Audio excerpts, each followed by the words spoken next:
Je crois que vous l'avez compris, hein, c'est un haut lieu de l'épopée industrielle. Rien que son nom évoque toute une série de choses, notamment ce bourdonnement d'énergie, un endroit où se mêlent éclats de lumière et bruit des forges. Ici, à Charleroi, il y a bien longtemps, des ouvriers soufflaient le verre et, sans le savoir, insufflaient un véritable souffle à cette région. Nous voici en 2025, dans ce lieu chargé d'histoire, mais bien vivant, prêt à nous inspirer pour ce monde en mouvement. Parce que ce n'est pas un musée endormi ici, en fait. Ce que nous célébrons ici, c'est un espace de réflexion, de dialogue et surtout de possibilités. Et aujourd'hui, je veux vous parler d'immigration. Oui, ce sujet qui fait couler beaucoup d'encre, provoque des débats, parce qu'ici, entre ces murs, tout le monde se rappelle que l'émigration sont au cœur de ce que nous sommes. Mais revenons un instant au siècle passé. Charleroi attirait des hommes, des femmes de tous les horizons. Ils sont venus avec leurs valises, leurs mains usées, mais leur cœur plein d'espoir. Ils sont venus pour travailler, pour bâtir, pour offrir un avenir à leurs enfants. Ces vies, on les a souvent cantonnées à l'ombre des hauts fourneaux, ou comme ici, dans des verreries. Mais qu'aurait été notre ville sans eux? Ces hommes et ces femmes ont forgé, bien plus que des objets ou des sculptures, ils ont forgé une identité. Celle d'une société diverse, vibrante et capable de se réinventer en permanence. Et aujourd'hui, on entend toute une série de choses. Crise migratoire, flux à contrôler. Ces mots résonnent comme des murs qu'on voudrait dresser là où il faudrait dresser des ponts. Les mots façonnent les réalités et au CRIF, nous en sommes convaincus. Parce que les mots comptent. Dire crise, c'est déjà créer de la peur. Parler de flux, c'est réduire des vies à des chiffres. Alors, si on changeait de langage, c'est un de nos objectifs, changer la narration. Si au lieu de parler de gestion de l'immigration, on parlait plutôt de rencontre. Si au lieu de se focaliser sur les frontières, on s'intéressait aux trajectoires. Parce que derrière chaque départ, il y a une histoire, un espoir, une envie de vivre. Notre société est en mouvement. L'immigration, ce ne sont pas des anomalies. Ce sont des réalités et elles transforment nos sociétés. Regardez les diasporas. On l'a vécu, nous, notamment cette année, avec la commémoration des accords bilatéraux entre la Belgique et la Turquie, entre la Belgique et le Maroc. Double nationalité, vote à distance, soutien d'initiatives économiques.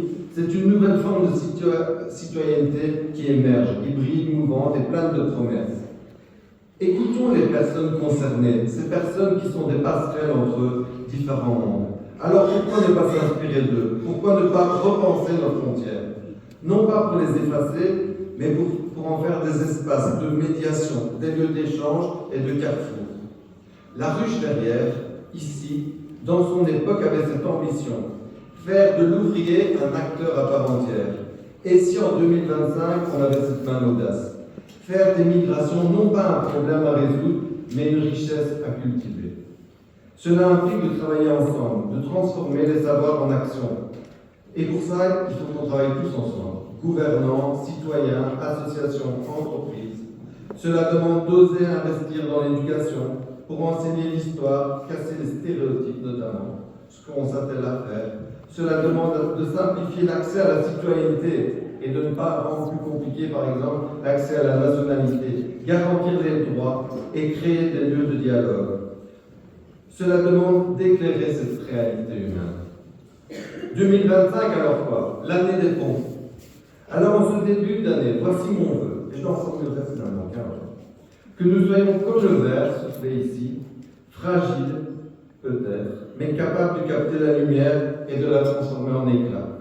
Que nous fassions de notre diversité une force, de nos histoires partager une source d'inspiration et de nos peurs des occasions pour grandir. Alors, bonne année 2025 à toutes et à tous.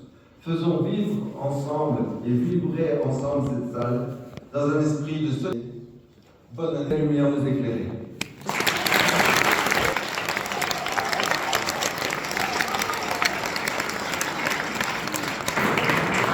Merci Fabrice. Et pour que chacun trouve sa place dans la société, le CRIF travaille chaque jour. Comment s'y prend-on? On vous donne la réponse en images.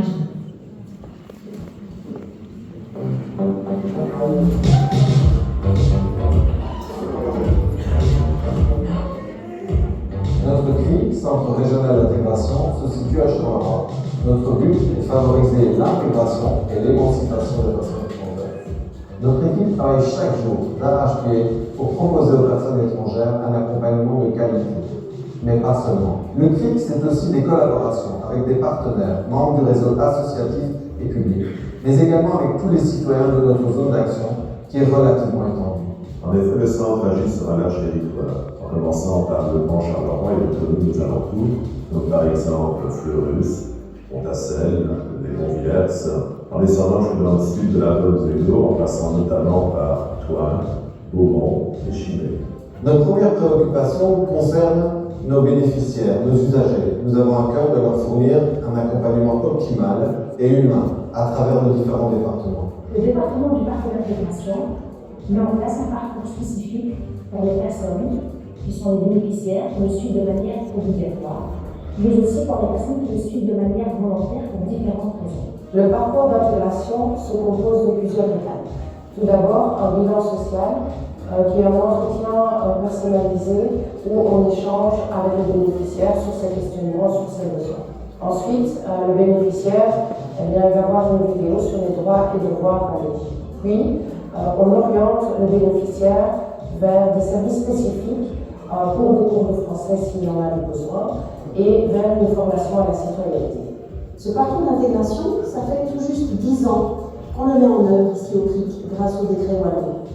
Mais les situations que nous rencontrons nécessitent bien souvent des interventions et des accompagnements complémentaires. C'est pourquoi nous avons créé le département de médiation sociale. Il permet d'apporter un service complémentaire pour nos publics. Nous prenons du temps avec la personne pour travailler sur les difficultés liées à son public. Le Centre régional d'intégration de Charleroi s'appuie et collabore avec un réseau associatif local, mais également s'appuie sur un personnel formé à des méthodologies particulières. Le département de l'insertion socio-professionnelle se mobilise pour les bénéficiaires à la recherche d'un emploi ou d'une formation. Le département de l'insertion socio-professionnelle valorise et met en lumière les talents souvent méconnus des personnes étrangères et d'origine étrangère.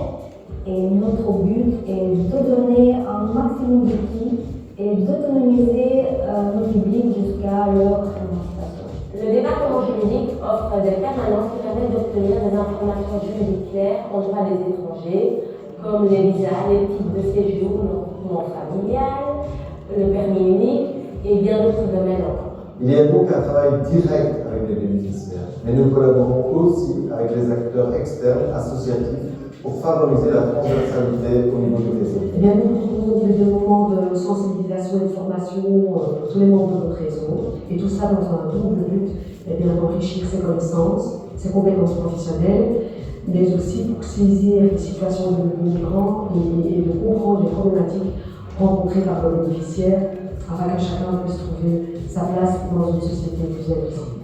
Nous disposons notamment d'une formation spécifique à destination des formateurs en français et langue étrangère grâce au programme du Fonds social européen. Le département de l'accompagnement des initiatives locales d'intégration va à la rencontre des associations qui développent des activités au profit des personnes étrangères. Et pour ces structures, nous offrons notamment un appui méthodologique et une mise en réseau. On collabore avec le réseau pour organiser et co-créer différentes actions en partenariat. L'idée, c'est de partir des constats de terrain et des différentes problématiques ou situations sociales et sociétales. Ainsi, on marche pour les droits humains, on soutient les femmes dans leur combat, on crie, voire on hurle contre le racisme et plein d'autres actions encore. Et puis à vous, qui venez de tout horizon, vous pouvez découvrir nos actions de sensibilisation. Enfants, adolescents ou adultes, nous sensibilisons votre groupe à l'interculturalité et au niveau. De plus en plus d'écoles, de la maternelle au supérieur, font appel à nos services. Nous sensibilisons aussi le personnel de certaines structures. Les ciné-clubs, des moments d'échange autour de films engagés et percutants, ou encore des ateliers d'écriture. Vous êtes toutes et tous les bienvenus. Nous sommes convaincus par le sens de nos actions. Le CRIC est là pour vous, car cette société, c'est l'affaire de tous. Le CRIC, c'est vous.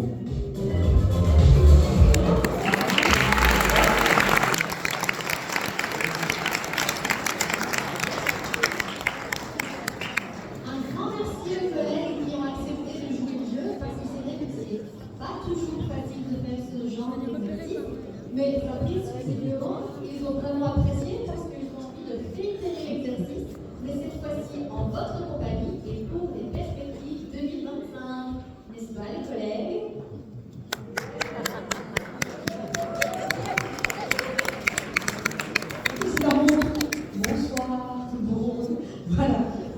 je vais parler de perspective avec les collègues. Alors je vous invite à bien les suivre parce qu'il y en a qui sont haut perchés.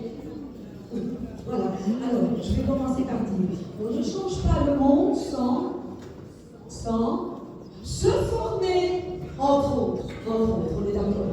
Mais donc je vous invite à bien suivre notre actualité, car il y a beaucoup de nouveautés en formation pour les professionnels, en matière d'accompagnement de nos publics, bien évidemment, mais aussi comment rencontrer l'autre autrement. Laurence, tu veux nous expliquer? Exactement. Nous aurons à cœur de nous former autrement, notamment en abordant l'interculturalité à travers l'art et en évoquant le concept d'identité grâce à l'écriture. Nous aurons beaucoup de plaisir de vous proposer 2 formations dans une version améliorée, à la rencontre de l'autre par le biais d'activités artistiques et ludiques, et racontera le monde pour apprendre à se raconter. Merci Laurence.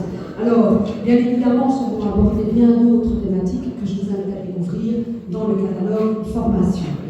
Je vais maintenant donner la parole à Mireille, qui se trouve de l'autre côté, et qui va évoquer une autre formation tout aussi importante pour certains d'entre vous. Merci Angélica. Alors, vous souhaitez vous devenir formateur en FLE, n'hésitez pas à nous contacter. Vous voulez vous inscrire, consultez le site Objectif FLE via Google et envoyez votre dossier de candidature et vous aurez accès à toutes les démarches. Merci Mireille. Alors, n'oublions pas. Oui, Laurence, là, si vous voulez. Alors, je voudrais vous dire aussi, n'oubliez pas notre second catalogue formation, lui destiné aux migrants. Voilà, que je vous invite à découvrir sur notre site, mais il existe aussi quelques exemplaires sur les tables.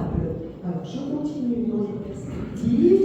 Deuxième perspective, en 2025, intensifions l'éveil et les prises de conscience au travers de nos animations. Oui, Sarah? Pas que des animations, des sensibilisations, que ce soit à destination des adultes, des adolescents ou encore des enfants.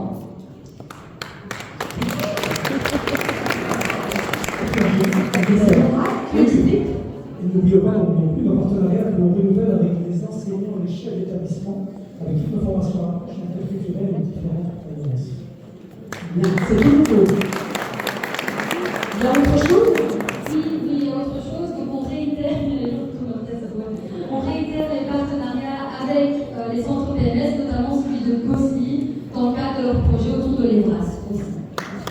Et on participeront aussi aux journées citoyennes. Voilà. Pas mal de choses. Alors, autre perspective, en 2025, soutenons encore mieux chaque association, sans distinction, surtout dans le contexte du nouveau défi. Laura? Tout à fait, Angélica. Une mission fondamentale du CRIC est l'accompagnement des associations.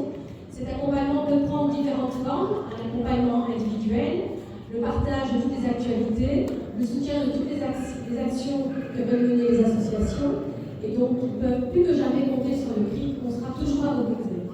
Exactement. Merci Laura. Alors, autre perspective, je continue. En 2025, enrichissons également nos collaborations et nos connaissances au travers de nos plateformes. Mais il y a aussi une nouveauté depuis 1 an.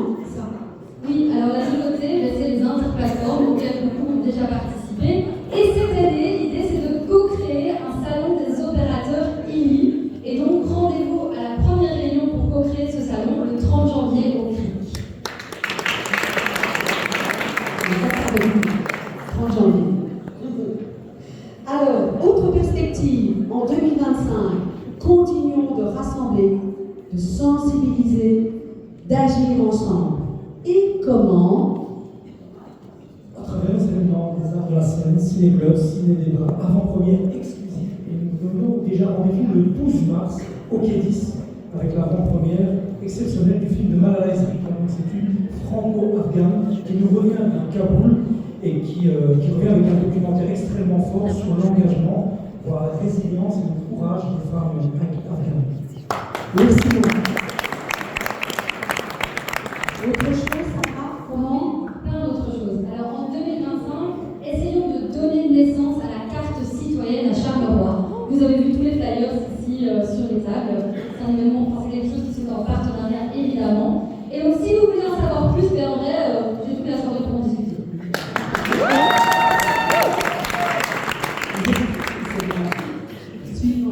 Autre chose pour lui, et puis en continuant de lutter contre le racisme, notamment avec notre arsenal, vraiment, et nous proposons pas mal d'outils tels que les ateliers d'écriture, avec tous les degrés de l'enseignement secondaire. Tous les étudiants vont passer par les ateliers. Ceux qui seront en bon projet. Et enfin, Christian. Non, il y a une chose d'abord, Angélica. Alors, parce que